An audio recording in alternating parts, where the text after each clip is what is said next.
जय हिंद दोस्तों, आप सभी का स्वागत है GCCP यूट्यूब चैनल पे। आज हम डीएलएड कोर्स या बीएड कोर्स में जो फर्स्ट ईयर में यानी विद्यालय अनुभव कार्यक्रम फर्स्ट जो विद्यालय में भेजा जाता है विद्यालय अनुभव के लिए, जो ACP 1 जिसको बोलते हैं, उसका फुल फॉर्म होता है स्कूल एक्सपीरियंस प्रोग्राम। उसमें हमको क्या क्या करना होता है इसके सिलेबस को देखेंगे और उसमें एक पार्ट जो एक्शन रिसर्च होता है, क्रियात्मक शोध, उसको हम कैसे बनाते हैं उसको भी देखेंगे। तो चलिए हम शुरू करते हैं। SEP मतलब स्कूल एक्सपीरियंस प्रोग्राम फर्स्ट, यह फर्स्ट ईयर में होता है करने के लिए। यह टोटल 100 मार्क का होता है। देखिए, यहाँ से देखते हैं सिलेबस को।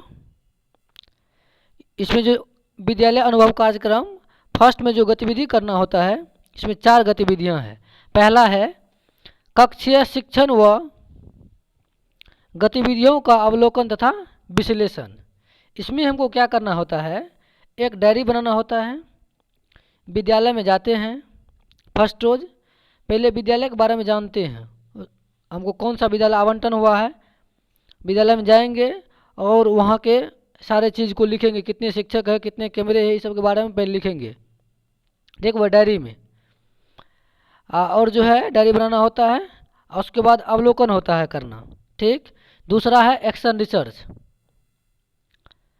जो आज इस वीडियो में देखेंगे एक्शन रिसर्च के बारे में। एक्शन रिसर्च क्या होता है, कैसे बनाया जाता है।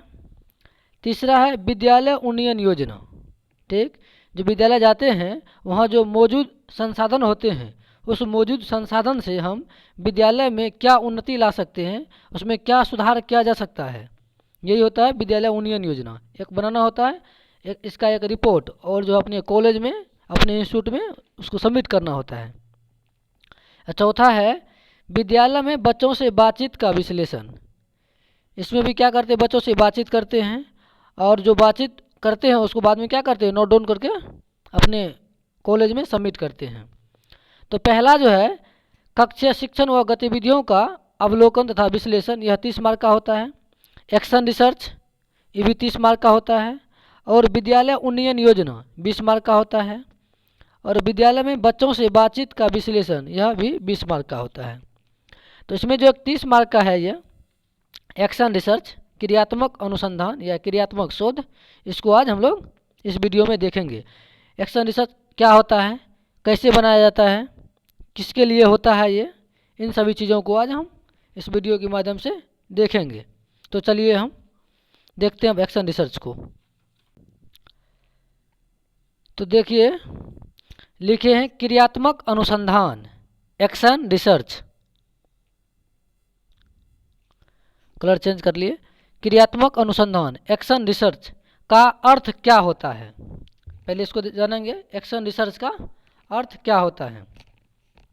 लिखे हैं कि क्रियात्मक अनुसंधान वह प्रक्रिया है, क्रियात्मक अनुसंधान वह प्रक्रिया है जिसके द्वारा व्यवहारिक कार्यकर्ता, जैसे व्यवहारिक कार्यकर्ता, जैसे हम लोग कोई काम करते हैं या विद्यालय में, तो क्या हो, व्यवहारिक कार्यकर्ता वैज्ञानिक ढंग से या फिर वैज्ञानिक तरीके से अपनी समस्याओं का अध्ययन करते हैं, अपनी समस्याओं का अध्ययन करते हैं, अपने निर्णय क्रियाओं में निर्देशन, सुधार और मूल्यांकन करते हैं,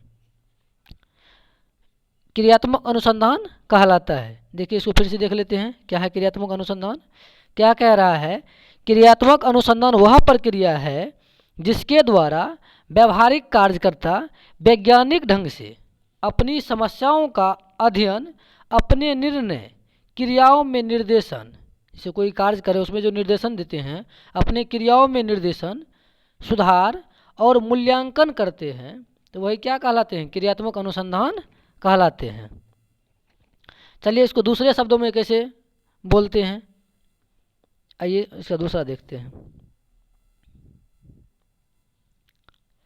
दूसरे शब्दों में, जब शिक्षक अपनी कक्षीय समस्या को, मतलब कक्षा कक्ष में जो हो रही समस्याओं को स्वयं वैज्ञानिक ढंग से हल करता है, या वैज्ञानिक ढंग से उसका सॉल्यूशन खोजता है तो वह क्या कहलाते हैं? क्रियात्मक अनुसंधान कहलाते हैं।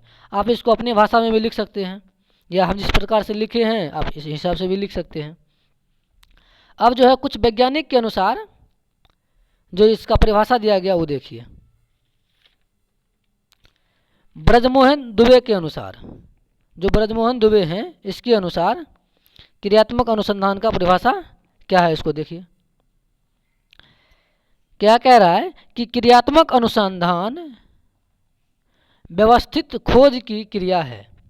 क्या कह रहा है? क्रियात्मक अनुसंधान व्यवस्थित खोज की क्रिया है जिसके उद्देश्य व्यक्ति समूह की क्रियाओं में रचनात्मक सुधार तथा विकास लाना है। ठीक, चलिए आगे देखिए। इसी के अनुसार फिर दूसरा है, इसके अनुसार फिर दूसरा क्या कहा गया है कि क्रियात्मक अनुसंधान वास्तव में शिक्षकों के लिए एक पद्धति है। क्या कहा है? क्रियात्मक अनुसंधान वास्तव में शिक्षकों के लिए एक पद्धति है जिसके द्वारा वे अपने शिक्षण कार्य, किसमें? शिक्षण कार्य करते हुए अपनी शिक्षा संबंधी समस्याओं का योजनाबद्ध तरीके से या योजनाबद्ध करके हल खोज कर क्रियान्वित करते हैं। उसका क्या करते हैं? उपयोग करते हैं, प्रयोग करते हैं। वह क्या कहलाते हैं? क्रियात्मक अनुसंधान कहलाते हैं। तो चलिए आगे देखते हैं फिर। अब मोले के अनुसार इसका परिभाषा दिया गया है। देखिए क्या कह रहा है मोले के अनुसार।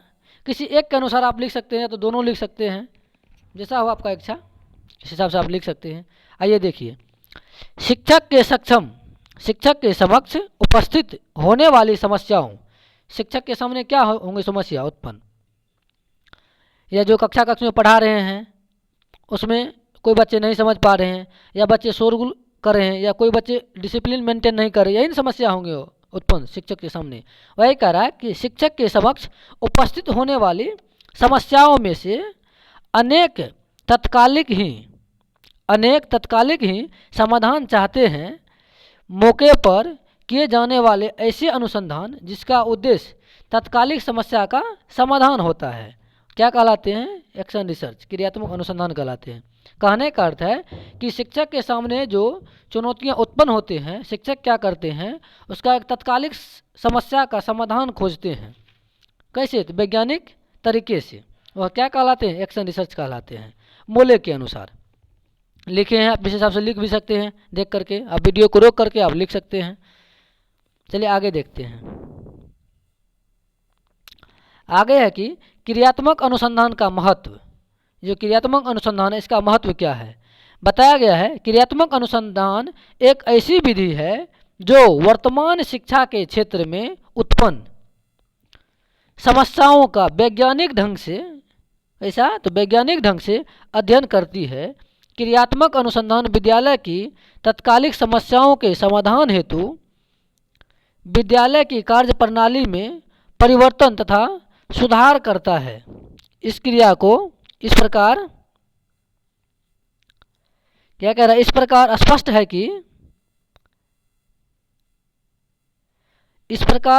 है कि शिक्षा के ढांचे को प्रगतिशील बनाए रखने के लिए विद्यालय में और विशेषतः भारतीय विद्यालय में क्रियात्मक अनुसंधान का महत्व है। संक्षेप में क्रियात्मक अनुसंधान के महत्व को निम्नलिखित रूप से स्पष्ट किया जा सकता है जो नीचे लिखा गया है।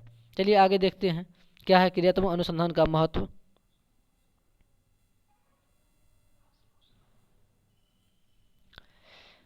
पहला महत्व है कि विद्यालय की कार्य प्रणाली में वांछित सुधार करना। जो विद्यालय की जो कार्य प्रणाली है उसमें क्या करना? वांछित रूप से सुधार करना। दूसरा है विद्यालय में व्याप्त यांत्रिक एवं रूढ़िवादिता के वातावरण को समाप्त करना। ठीक, ये दो गो है। चलिए आगे देखते हैं तीसरा क्या है।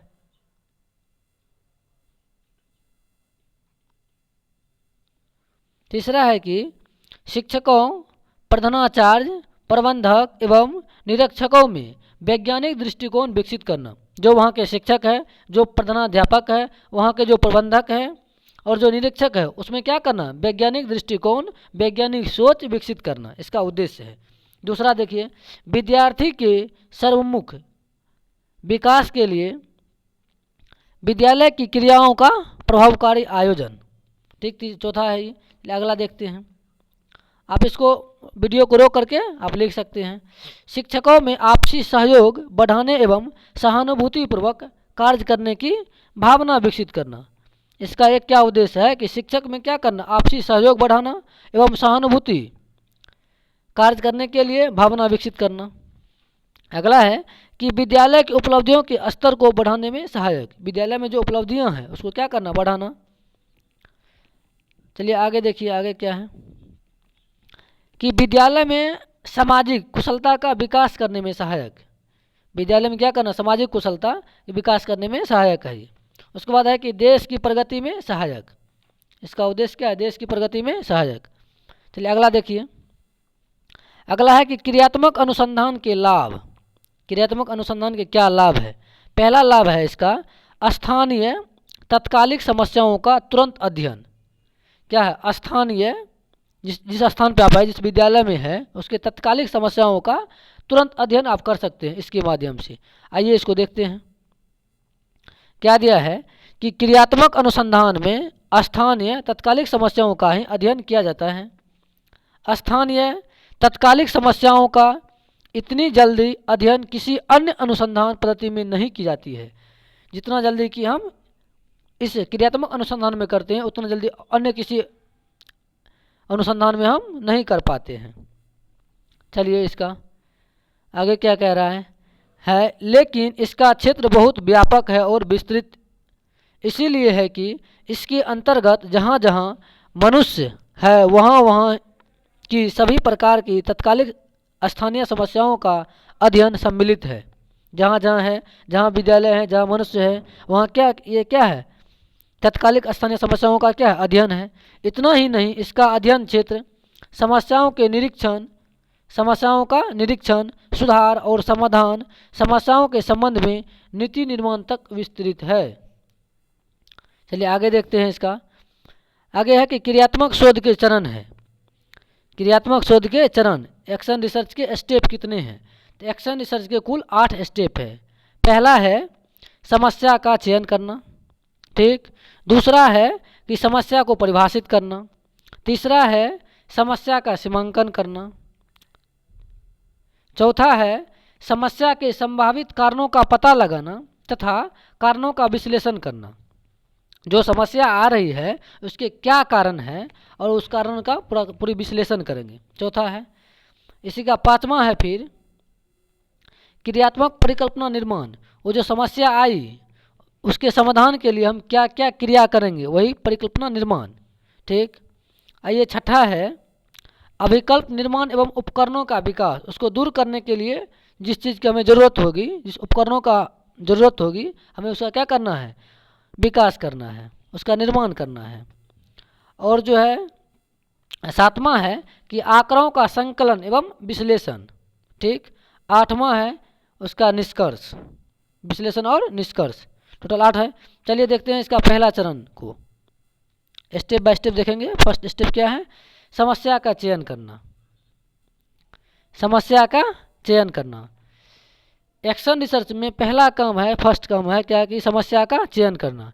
कौन सी समस्या, तो शिक्षण मतलब शिक्षण जो कर रहे हैं विद्यालय में, शिक्षण गतिविधि के दौरान विद्यालय में जो बच्चों के बीच में जो समस्या आ रही है, चाहे किसी भी सब्जेक्ट में हो, फर्स्ट ईयर में कम से कम जो है एक गणित, हिंदी, इंग्लिश, पर्यावरण और हम, इन 4 विषय में से कोई एक 4 विषय में से कोई एक टॉपिक को आप ले सकते हैं जिसमें आप समस्या आपको मतलब बुझावे। कोई एक विषय का चयन कर लेना है, कोई एक विषय के कोई एक टॉपिक को, ऐसा नहीं कि पूरे मतलब गणित को या पूरे हिंदी को, ऐसा नहीं, कोई एक टॉपिक को उसमें से सिलेक्ट करना है, समस्या को, कोई एक पार्टिकुलर भाग को, समस्या कोई एक पार्टिकुलर भाग के, ठीक। तो आइए देखते हैं समस्या का चयन कैसे करते हैं।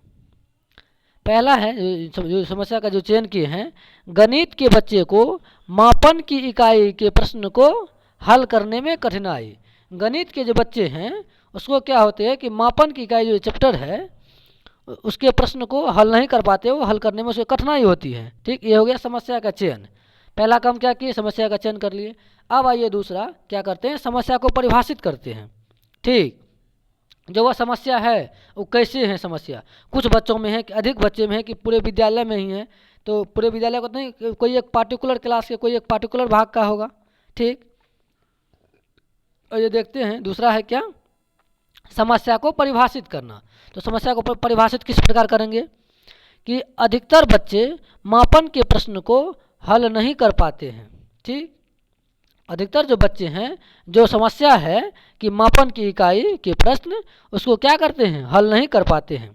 चलिए तीसरा है कि समस्या का सीमांकन या समस्या सीमांकन।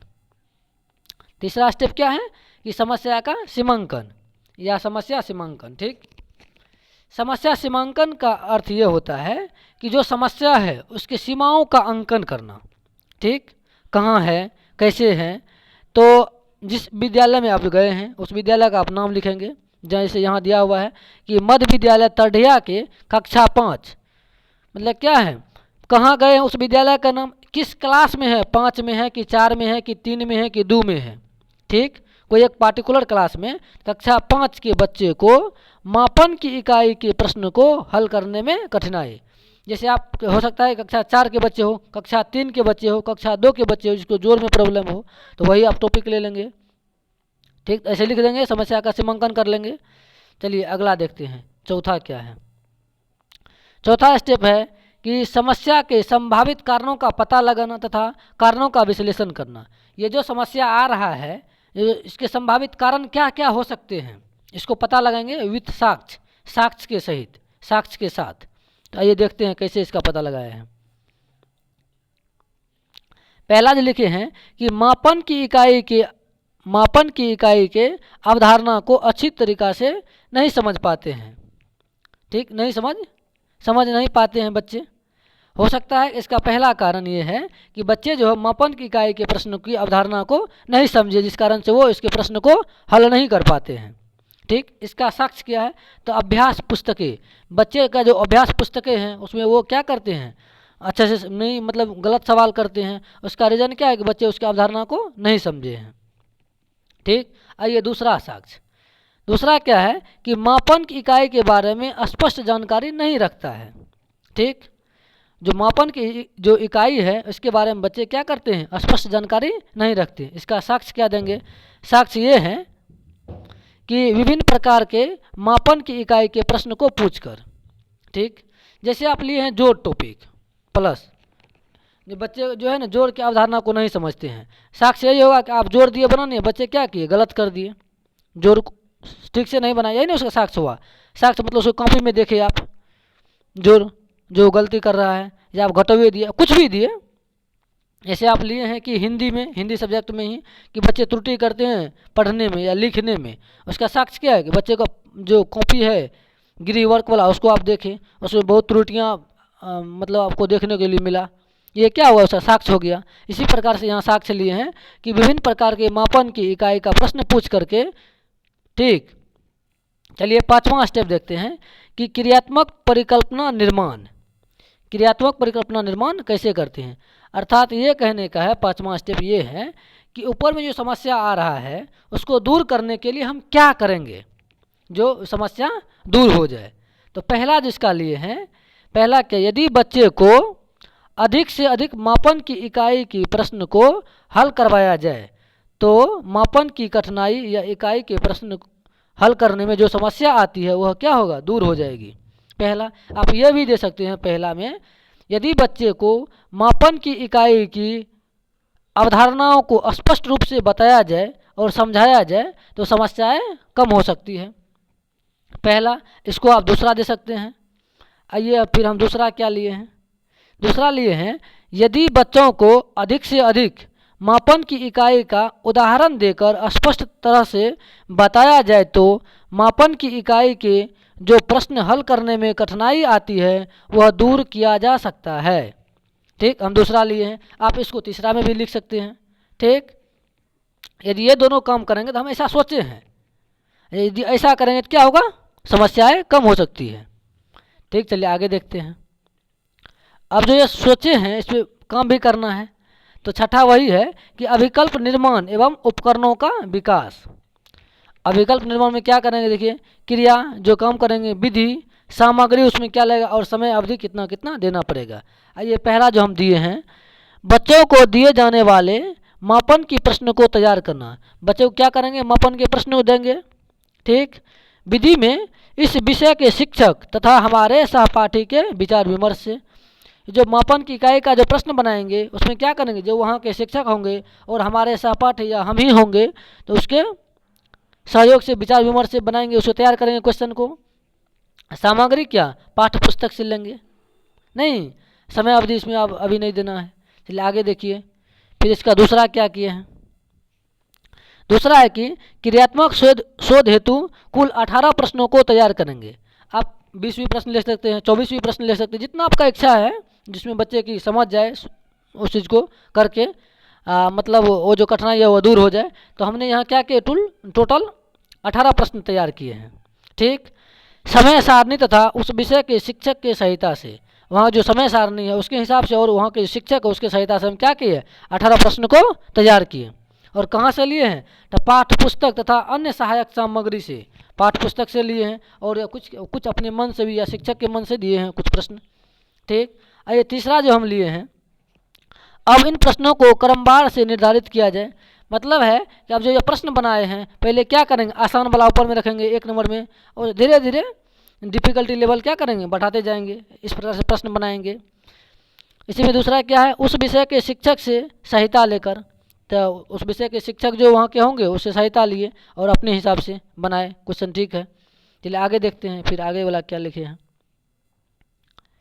आगे है कि अब प्रतिदिन 2-2 प्रश्न कल के हल करने दिया जाए।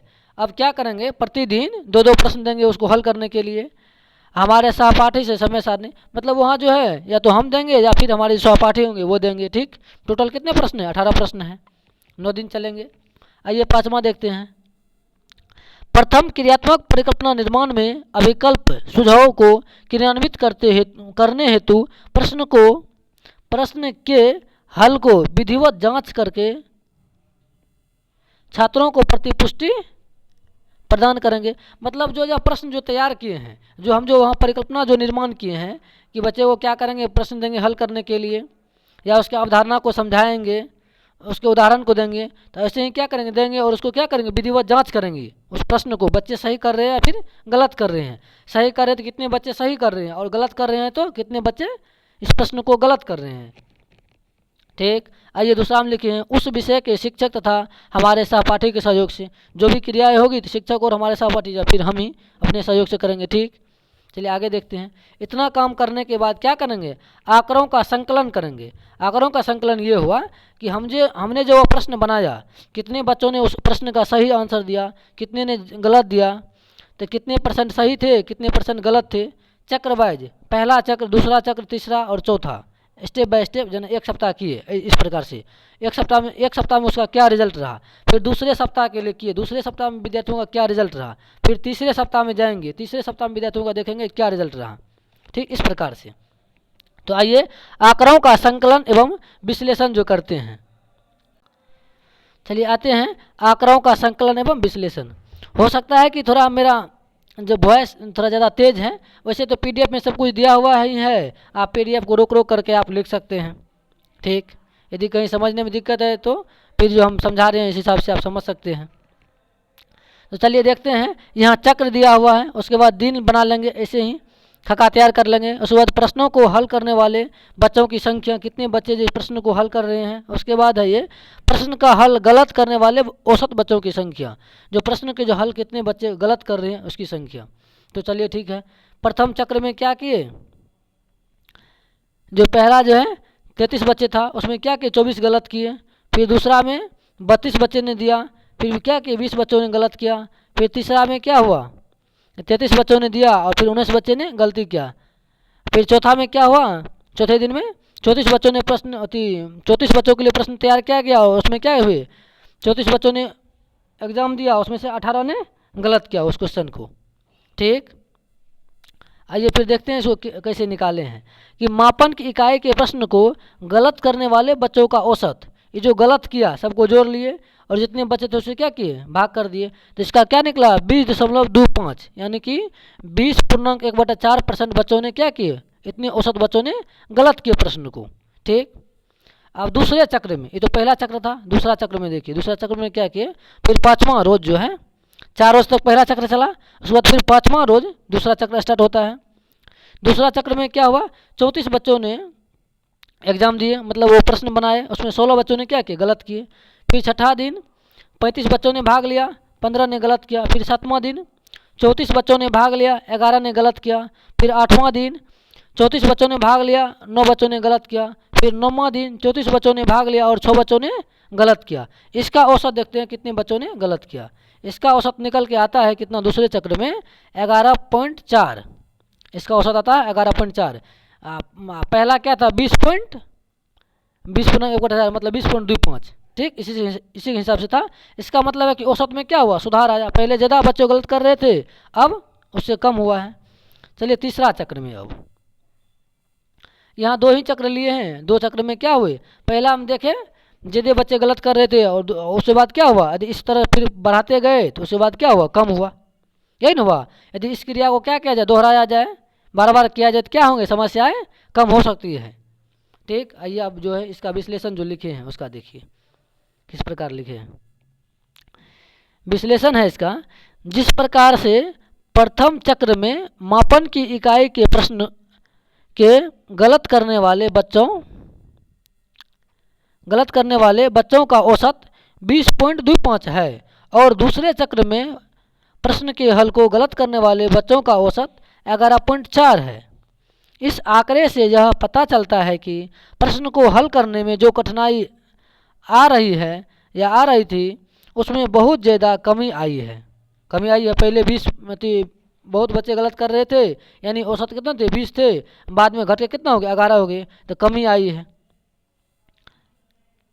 बोला कि इससे यह स्पष्ट होता है कि मेरे द्वारा किए गए प्रयास परिकल्पना प्रथम एवं दूसरा भी लिख सकते हैं, परिकल्पना प्रथम और दूसरा सफल रहा है। जो परिकल्पना निर्माण किए थे, जो बच्चों को क्या करेंगे, जो अधिक से अधिक प्रश्न देंगे हल करने के लिए, उदाहरण के साथ समझाएंगे, वही ना परिकल्पना जो निर्माण किए, जो आपने सोचा जो किया, यदि इसको यदि बार बार किया जाए तो क्या होंगे, समस्याएं कम हो सकती हैं।